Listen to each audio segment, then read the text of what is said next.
There is a man in the background of Silo Season 3 that most people have not even noticed yet, and if you go back and look for him, he changes everything about how the plane crash, the clinic, and the Iran mission connect together.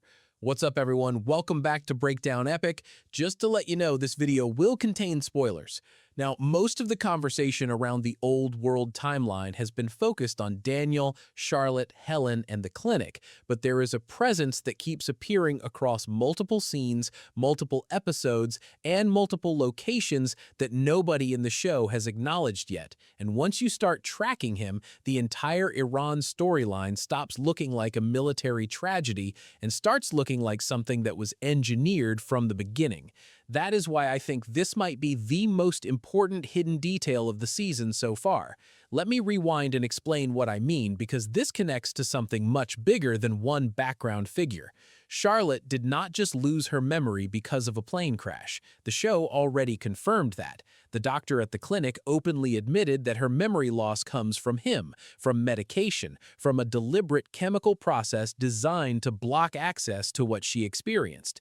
That alone should make everyone uncomfortable. But when you combine that with the fact that the same gray-haired figure appears near Charlotte before the mission, at a funeral connected to her squadron, at the clinic during Helen's visit, and possibly near Helen's firing, suddenly the story shifts from tragic accident to coordinated suppression. Someone has been watching this squadron. Someone has been present at every critical moment connected to their mission.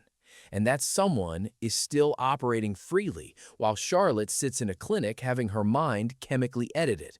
In my opinion, that pattern is not coincidence. That is surveillance, and surveillance only exists when someone already knows what needs to be hidden.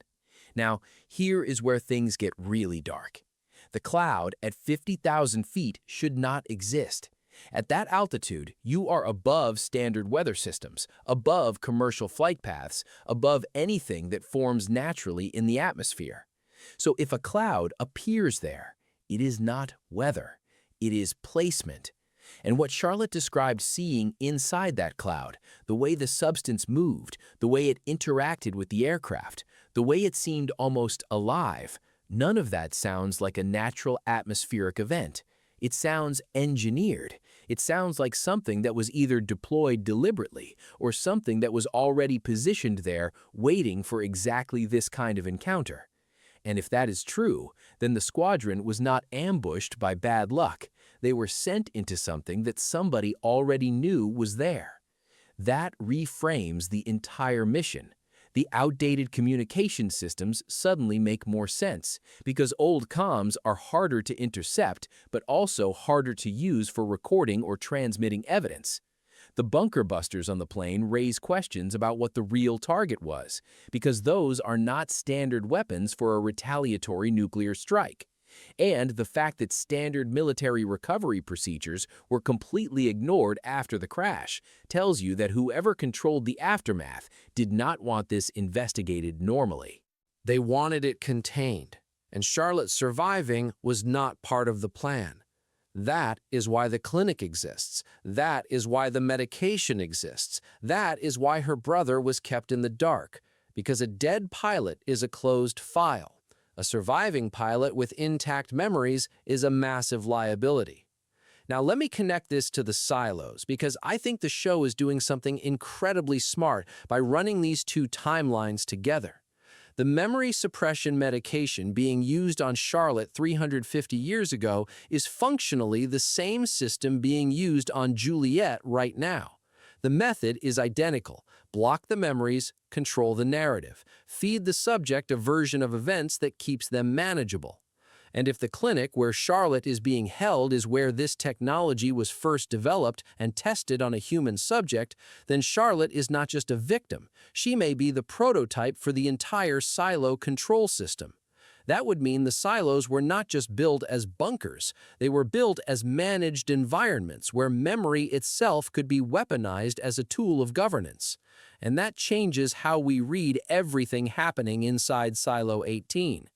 Juliette is not just being medicated to keep peace, she is living inside a system that was born from whatever happened to Charlotte. The same logic, the same fear, the same belief that truth is too dangerous for people to hold. Now, what makes Helen Drew so important is that she is the only person in the old world timeline actively pushing against that logic. She is asking the one question nobody in power once asked. Was the dirty bomb even real? Because if it was not, then the entire justification for the Iran operation collapses. And if the operation was never really about retaliation, then the plane crash was not collateral damage. It was part of the design. A squadron sent into a known threat zone with stripped communications and loaded with weapons that do not match the stated mission profile. That is not defense, that is disposal. And Helen figuring that out is exactly why she's now losing her career. The system does not punish people for being wrong, it punishes people for being right at the wrong time. Honestly, that parallel between Helen and Juliette is one of the strongest things the season is building. Two women in two completely different centuries, both being targeted not because they are violent or dangerous in a traditional sense, but because they ask questions the system cannot afford to have answered. Helen asks about the dirty bomb. Juliette asks about the outside. Both get the same response: suppression. That tells you the philosophy behind the silos did not start when the bunkers were sealed. It started the moment someone decided that controlling information was more important than sharing truth. Now here is my prediction lock. I think the gray-haired man is not just a random government agent.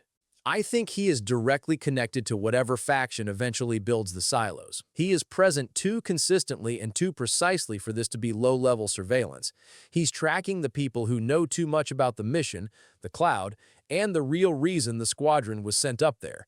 And I think by the end of this season, we will learn that the cloud, the crash, the clinic, and the silos are all part of the same chain of decisions made by people who believed the only way to save humanity was to first erase what it knew. That is the real horror underneath this story. Not the nanobots, not the toxic air, not the monsters outside the walls. The horror is that the people who built the silos may have created the very threat they claimed to be protecting everyone from. And 350 years later, nobody inside knows enough to even ask the question. But I left out one detail on purpose, and I want to see if anyone in the comments can figure out what it is. If you enjoyed this video, make sure to like, subscribe, and let me know in the comments, do you think the Nano Cloud was a weapon that went wrong, a deliberate military deployment, or something that was already up there before anyone even knew what it was? I will catch you in the next one.